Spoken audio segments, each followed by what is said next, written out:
Hola Gina, ¿qué tal? Bueno, antes de nada, déjame presentarme, mi nombre es Máximo Silva y bueno, este video lo estoy subiendo por este canal que es mi canal, bueno, no es mi canal personal, sino por el canal que subo todo este tipo de cosas que pues, se llama El Profe Máximo. Siéntete libre de suscribirte, ver cualquier video y preguntar cualquier cosa sin ningún problema. Sí, entonces, bueno, sin más nada que decir, comencemos con estos problemas de derivadas. Sí, entonces, vamos a ver el enunciado. Lo que dice es debido al oleaje, la profundidad del agua en la bahía de Boston varía en función del tiempo. Si T es el número de horas que han pasado desde la medianoche, Y es la profundidad en metros, entonces tenemos que la profundidad en metros, que es esta que tenemos acá, Y, está dada por esta expresión de acá. ¿Sí? Y bueno, tenemos que encontrar de Y de t. Esto es qué representa de Y de t. Eh, Después ver en qué transcurso del día se hace, en qué transcurso del día, que quiere decir que t esté entre 0 y 24. Esto es menor o igual, ¿sí? Solo que acá, bueno, me comí esos palitos ahí. Se cumple con que de y de t, tenemos que recordar que esto lo que nos va a dar es una función, la cual tenemos que ver cuándo se hace cero y qué quiere decir para este caso en particular, o sea, para este caso en particular en donde y representa el oleaje, la profundidad del oleaje, del agua, qué significa esto de que y de t llegue a cero. ¿Sí? Y por último vamos a hacer una gráfica de esta, tanto de Y como de Y de T. ¿Sí? Entonces, bueno, comencemos por el primer punto en el que vamos a hablar de qué es lo que representa esto de Y de T. Bien, de Y de T sabemos que esto va a ser la integral ahora, disculpa, la derivada de una función, ¿sí? Como tenemos que ver qué representa, no vamos a meternos a derivarla de una, ¿sí? Sino que vamos a ver cómo podemos traducir esto de las derivadas a un lenguaje natural, ¿sí? A como hablamos las personas. Entonces lo primero que tenemos es que, bueno, esto que tenemos acá de y de t se puede leer como el cambio de y con respecto de t, ¿sí? Dependiendo de qué signifique y de qué signifique dt. Esto lo que quiere decir acá es que cómo varía y a medida que varía t. ¿Sí? Y bueno, otra cosa que nos va a ayudar es que esto nos va a dar una cantidad, la cual va a estar, si recordamos un poquito de física, en unidades de las unidades de y sobre las unidades de t. ¿Sí? Entonces, para verlo en el ejercicio que estamos haciendo, lo que tenemos es lo siguiente. Tenemos que Y es la profundidad de las olas, o bueno, la profundidad del agua, aquí me peleé yo, y las unidades de Y están en metros, ¿sí? Pongo metros en singular porque, bueno, se va a leer mejor, ¿sí? Y lo otro es que el tiempo, T va a representar el tiempo desde la medianoche en horas, ¿sí? Esto quiere decir que las unidades del tiempo va a ser la hora, ¿sí? Entonces, si aplicamos estas reglas de acá arriba a este caso en particular, reemplazando Y por la profundidad del agua y T por esto y bueno, todo lo demás, vamos a obtener lo siguiente, que la derivada de Y con respecto al tiempo para este caso va a ser, primero que nada, el cambio de la profundidad del agua con respecto del tiempo transcurrido desde la medianoche, ¿sí? Fijémonos que es la misma plantilla, simplemente reemplazamos Y T. Y también podemos decir que este cambio, las unidades de este cambio, son metros sobre hora. ¿De acuerdo? Entonces, bien, esto es básicamente, parafraseado, lo que representa la derivada de Y con respecto del tiempo. ¿Sí? Listo. Entonces ahora sí vamos a pasar a lo que es la derivada. ¿Sí? Vamos a pasar a derivar Y con respecto al tiempo. Porque ya que en el segundo punto nos piden hallar cuándo esto se hace de Y de t. Entonces lo que pensé fue, bueno, separarlo en ítems, ¿sí? Primero tenemos que hallar la derivada de y. Después de eso tenemos que hallar los puntos donde esa derivada se hace 0. Después de eso tomar los puntos que estén dentro de nuestro intervalo de 0 a 24 horas. Esto es muy importante ya que no podemos tomar todas las horas que queramos, si no el ejercicio nos quedaría malo. Y por último, hablar un poco de qué se representan estos puntos para este problema, ¿sí? Entonces, comencemos por lo primero acá, que es derivar. Para derivarlo, bueno, escribimos la manera de esta notación para la derivada, en donde simplemente vamos a reemplazar y por la forma que tiene y inicialmente, que es esta de acá, ¿sí? Entonces, lo que tenemos es que acá tenemos que, bueno, el proceso de derivación es a veces tedioso, pero es bastante sencillo una vez que uno se acostumbra. Simplemente identificar qué es lo que tiene que uno derivar, ver qué forma tiene más o menos, y bueno, aplicar la propiedad bueno, se aplica, valga la redundancia, en el caso, o ver qué función es la que se va a derivar, ¿sí? Entonces, tenemos que acá tenemos una suma, ¿sí? Y por propiedades de derivación, recordamos que la derivada de dos funciones que se están sumando, esto lo vamos a tomar como dos funciones, va a ser la derivada de cada una de esas funciones sumadas, que es justamente esto que tenemos acá. Vemos que esto es la derivada del primer término y esto es la derivada del segundo término, ¿sí? Entonces vemos cada una de las derivadas. La primera es la derivada de un número. La derivada de un número siempre nos da 0, ¿sí? Entonces, bueno, ya tenemos una parte simplificada. Seguimos y tenemos que, bueno, ese 0 más cualquier cosa es la otra cosa, por lo que ese 0 simplemente lo volamos, no lo vamos a anotar acá abajo. Y vemos qué ocurre con la segunda derivada, la que tenemos a la derecha. Tenemos que, bueno, otra vez repetimos el mismo proceso, vemos qué es lo que tenemos dentro de la derivada y aquí tenemos un número multiplicando a una función. En este caso lo que va a ocurrir por propiedades de derivación es que este número va a salir a multiplicar acá afuera para que no nos estorbe adentro de la derivada, con lo que nos va a quedar de la siguiente manera, así. Bien, ahora tenemos una función acá, la cual es coseno, ¿sí? En muchas tablas de derivación aparece el coseno, es una de las derivadas que uno primero se aprende. Y lo que ocurre es que esta derivada no es del tipo, por ejemplo, coseno de t, ¿sí? Sino que está coseno y dentro del coseno hay otra función que es pi sextos por t. Entonces, como tenemos coseno dentro y dentro del coseno tenemos a otra función, tenemos que aplicar algo que se llama regla de la cadena, que sirve para funciones compuestas, en donde vamos a tener f, si tenemos f de g de x, esto lo que va a hacer es la derivada, vamos a cambiar un poco la notación por cosas de tiempo, de esto, ¿sí? Multiplicado por la derivada interna, ¿sí?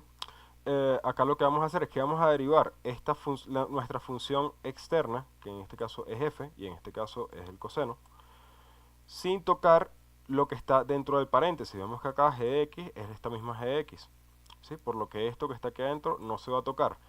Y lo que vamos a hacer es que lo vamos a sacar, a multiplicar y a derivarlo a su vez, que es esto que tenemos acá. Vemos que este g de x sale a multiplicar pero derivado, ¿sí? Entonces aplicamos esa regla de la cadena a esta misma función que tenemos acá y lo que nos queda es la siguiente manera. Nos queda, bueno, tenemos la constante, no dijimos que no la íbamos a tocar, y tenemos ahora la derivada del coseno. Esta derivada, recordamos que no vamos a tocar lo que está dentro de los paréntesis, no le vamos a parar, y lo que vamos a hacer es que vamos a derivar esto que tenemos acá, ¿sí? Y lo vamos a multiplicar, con lo que, bueno, la derivada del coseno es el menos seno, y lo que está dentro del paréntesis se queda igual, y esta derivada que tenemos acá nos va a dar pi sextos, ya que, bueno, otra de las derivadas básicas es nuestra variable multiplicada por una constante, ¿sí? En ese caso lo que nos va a dar es la constante. Y por último tenemos que, bueno, este es el resultado que tenemos acá, ¿sí? Vemos que tenemos el menos coseno, que es la derivada del coseno, con el argumento, lo que está dentro de los paréntesis intacto, y multiplicado por pi sextos, sin la t porque, bueno, la t desaparece resultado de la derivación, ¿sí? Y bueno, esto es lo que nos da nuestra derivada de y. Seguimos entonces a la siguiente diapositiva en donde vamos a simplificar un poco por simplemente un poco de que sea más fácil y que sea un poquito más bonito la expresión. Y ahora vamos a buscar para cuando dy de t es igual a 0. ¿Sí? Entonces, seguimos y lo que vamos a hacer es justamente eso, ver cuando dy de t es igual a 0. Reemplazamos lo que viene siendo dy por esto que tenemos acá y nos queda esta ecuación que tenemos acá, la cual tenemos que despejar para ver para cuál t se cumple que todo esto nos da 0. Entonces, como esto es un producto entre dos cosas y esto es un número constante, lo que va a ocurrir con este número constante es que no lo vamos a tomar en cuenta, ¿sí? Y lo único que vamos a decir que se puede hacer 0 es esto que tenemos acá. Y entonces ya nos queda de esta manera. Y ahora lo que tenemos que hacer es despejar esta ecuación. Para despejar esto, este seno tiene que pasar para este lado, ¿sí?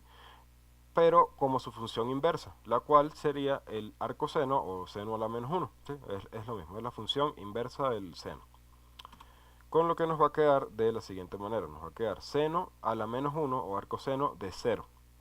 Entonces, esta parte, bueno, si uno no está un poquito acostumbrado, puede ser un poco medio confuso, pero la cosa es la siguiente. Cuando el seno se hace 0, el seno se hace 0 cuando su argumento, cuando esto que está aquí adentro es igual a cosas como 0, o pi, o menos pi, o 2pi, o 3pi, 4pi, menos 2pi, números multiplicados por pi, ¿sí? Recordemos que pi es lo equivalente a 180 grados o a media vuelta, ¿sí? Y 2pi viene siendo una vuelta completa, ¿sí?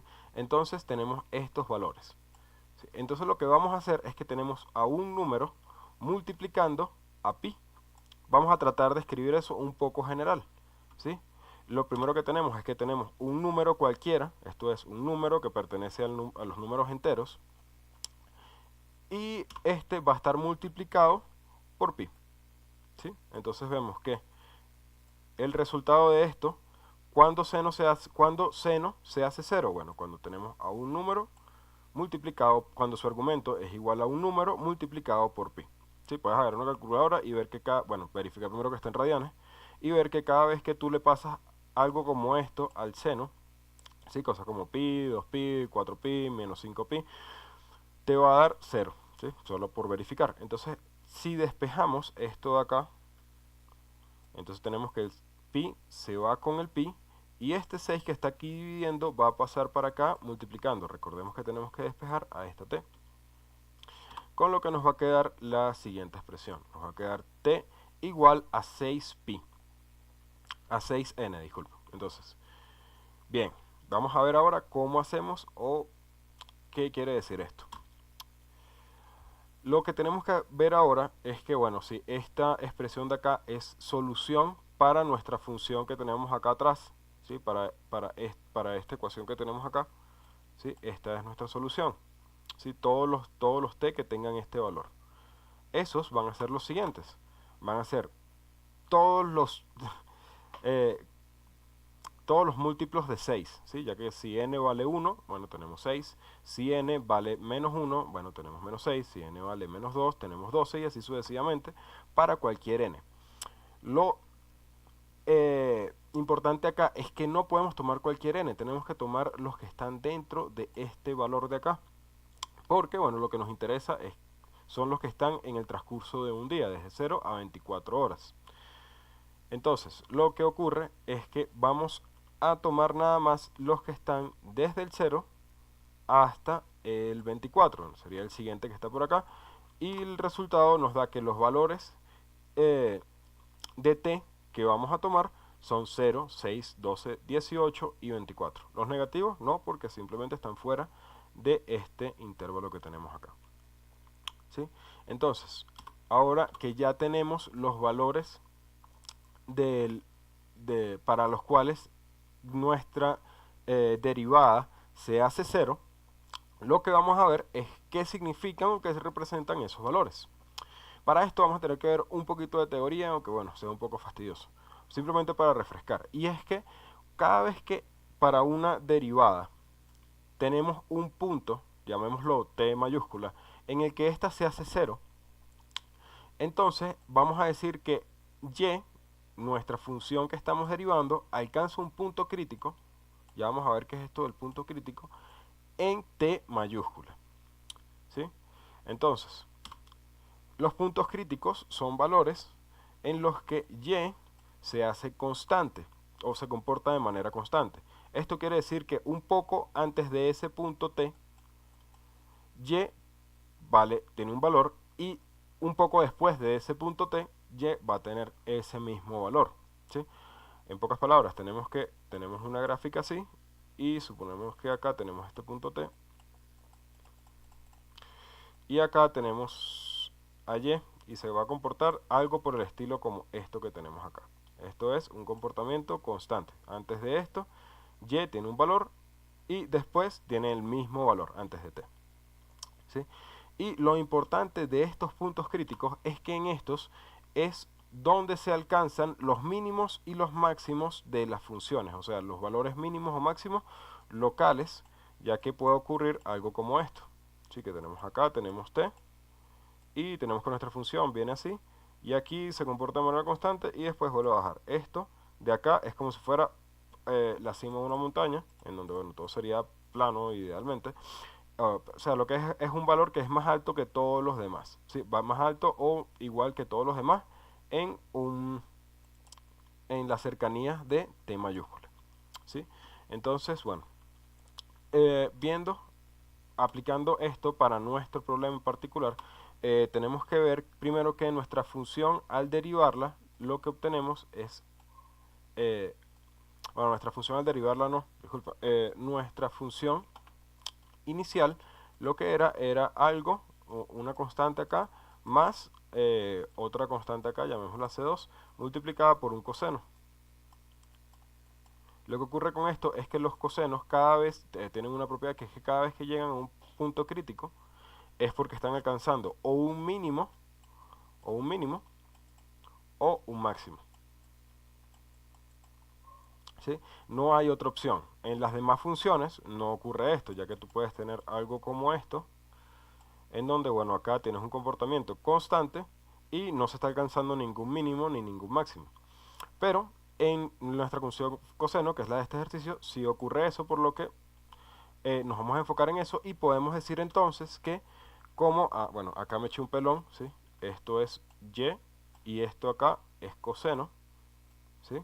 Que es justamente lo que acabo de decir, que bueno, que es una función que es coseno más una constante, eso va a comportar como un coseno, entonces los puntos críticos de esta función es en donde se van a alcanzar los mínimos o los máximos de profundidad de oleaje. En otras palabras, a estas horas, a las 0, a las 6, a las 12, a las 18 o a las 24, es en donde se alcanzan los valores mínimos o máximos. Bien, entonces lo que vamos a hacer en esta parte es ver cómo es la gráfica de la función. Sé que en el ejercicio nos piden que veamos el esquema, que hagamos un esquema de la función, pero me parece que es más provechoso ver cómo es la gráfica de la función y ver cómo hubiéramos podido aproximarnos a ella a partir de la información que teníamos. Entonces, bien, lo que tenemos acá es que esta es nuestra función, ¿sí? Es exactamente la función que teníamos, simplemente que bueno, reemplazamos a y por f de x y bueno, a y por f de x y a t lo reemplazamos por x, pero es exactamente lo mismo, ¿sí? Bien, entonces lo que tenemos es lo siguiente. La función coseno, si nosotros vemos, vamos a escribir aquí otra función que sea gx, esto aquí no es en mayúscula, gx, si vemos nuestra función coseno, una función coseno normal va a ser de esta forma, ¿sí?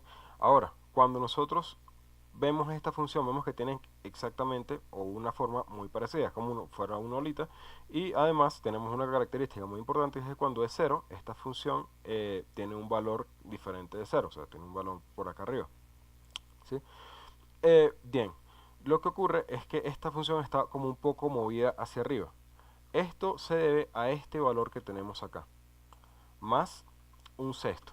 Entonces vemos si, por ejemplo, yo agarro esta función y le sumo más, yo agarro esta función de acá y le sumo más 7, vemos que ella lo que hizo fue desplazarse, sigue siendo la misma, pero se desplazó hacia arriba, ¿sí? Además de esto, si vemos que otra diferencia es que esta función verde es mucho más amplia, ¿sí? Tiene una amplitud mayor a esta función morada. Y esto se debe al valor que multiplica al coseno, este de acá. Si yo, por ejemplo, tomara este coseno y lo multiplicara por 2, vemos que lo que hace es ella volverse mucho más amplia. Recordemos que antes estaba por aquí, ahora está por acá arriba, ¿sí? Y esto lo ocurre porque, bueno, se está multiplicando todas las alturas del coseno por 2. Ahora, otra cosa, vemos que además de que era más amplia, tenía un periodo mayor. Esto quiere decir que cada vez que se repetía estos ciclos o estas olitas que se ven acá, ocurren en un tiempo, o sí, en un tiempo mayor que en el que ocurre en este de acá, que vemos que es mucho más corto. Y esto se debe a la última diferencia, que es este valor que tenemos acá, ¿sí? Pi sextos. Esto lo que hace, dependiendo de que si se multiplica por un número grande o por un número pequeño, lo que va a ocurrir es que nuestra función coseno se va a volver más larga o más pequeña. Entonces, por ejemplo, si yo multiplico acá por 2, vemos que se acortan los ciclos. Si lo multiplico, vamos a ver, por 8, se acortan mucho más. Ahora, si yo la multiplico por, vamos a poner 0.3, no, 0.3 es muy pequeño, ya, ¿qué ocurre aquí? 0.2, 0.5. Vemos que si la multiplicamos por 0.5, lo que ocurre es que se vuelven como más largas las olas, ¿sí? De hecho, un 0.5 se parece bastante a lo del pi sexto, ¿sí? Es un poquito más movido, ¿sí? Entonces, esta sería la manera en que nosotros podemos hacer la aproximación de lo que tenemos en nuestra función. Para hacer la gráfica de nuestra función, tenemos que es nuestra función seno, recordemos, movida un poco más hacia arriba por este factor por este término que se le está sumando. Después tenemos que se abre un poco más porque, bueno, se está multiplicando por una constante, el coseno, lo que hace que la amplitud sea mayor. Y después tenemos que el periodo cambia porque el argumento, que es esta x, está siendo multiplicada por un número, ¿sí? Que es pi sextos, ¿sí? Y bueno, por última cosa, tenemos que el coseno, cada vez que llega a cero, es porque o cada vez que llega a cero, no llegaría a cero, o sea, el coseno llegaría a cero, pero nuestra función completa no llegaría a cero, sino que llegaría a este valor, un 65, 1.65, que estaría más o menos como por acá, ¿sí? Sería una línea que estuviera más o menos como por acá.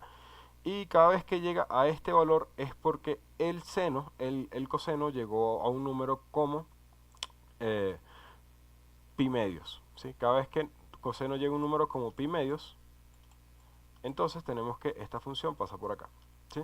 Eso sería la última parte del bosquejo de esta función. Para lo del seno, bueno, es muy parecido en realidad, ya que la función seno